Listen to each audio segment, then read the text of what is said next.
Right, so hello and welcome back to Books and Things and welcome to another video, and today I'm here in my most Victorian dress with my bonnet on to tell you how to behave as a Victorian governess.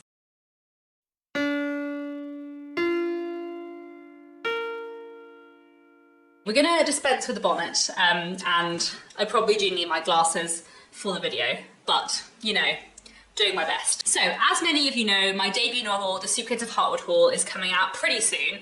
It's coming out in the US on the 28th of February and in the UK on the 30th of March. And The Secrets of Hartwood Hall is all about a governess called Margaret Lennox who takes up a new position at a slightly mysterious country house called Hartwood Hall, and everything kind of goes on from there. And one thing that I did while doing the historical research for The Secrets of Hartwood Hall was read several conduct books for governesses about how you ought to behave.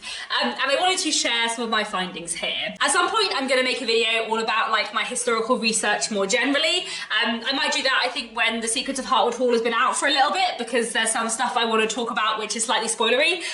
But I think it might be fun to make a video about my like historical research process more generally at some point. But for now I just wanted to talk about the stuff I found while looking at governesses. So I read a few different conduct books for governesses from the 1840s and 50s, and I have found many excellent quotes about what you ought to do if you're a governess. Some of these are quite sweet, some of these make sense, some of them are exceptionally silly, but I just wanted to share them all with you. So everything I'm about to say is a direct quote from a conduct book from the Victorian period. A governess may gain the refreshment she seeks in reading works of taste and lighter literature, but she should always avoid those of an exciting character. Novel reading is pernicious in many ways. While your pupils are absent from the schoolroom, you'll be able to improve yourself, and this should be your daily practice. It is important on every ground that habits of strict and careful economy in small things should be formed. Dress neatly and becomingly. A high dress is the most becoming. High dress typically means a dress which comes up to the throat, so basically this advice is do not wear low-cut tops if you're a governess. A fault frequently met with is the want of strict sincerity and uprightness. Above all, avoid giving way to bad temper or hasty expressions. Bad temper is a sin for which no qualifications can atone.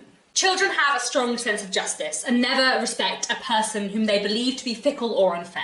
Out of school hours, you should become yourself a child. Let your pupils converse freely with you. Remember, you yourself have been a child. The governess should be the friend and guide in the absence of the parents and should endeavour to make her pupils happy. Let the most important lessons be attended to in the morning, and let the afternoon be devoted to lighter reading and preparing lessons for the following day. Do not allow your pupils to sit long in one position.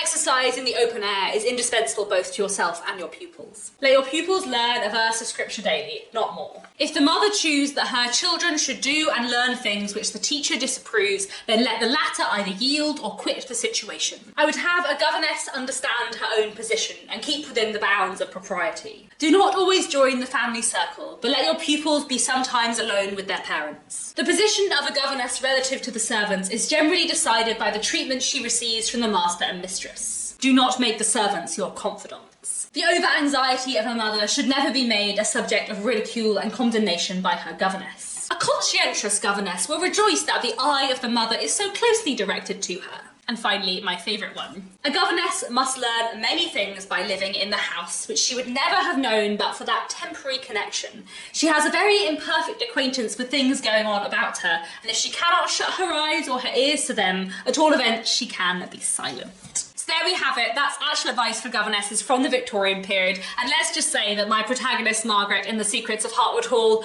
does not follow most of that advice. I hope you have found this video interesting. Hopefully it's been a bit of fun. Please do let me know down in the comments if any of these rules surprised you and which you found interesting. That's all for now. Thanks so much for watching, and I'll be back very soon with another bookish video.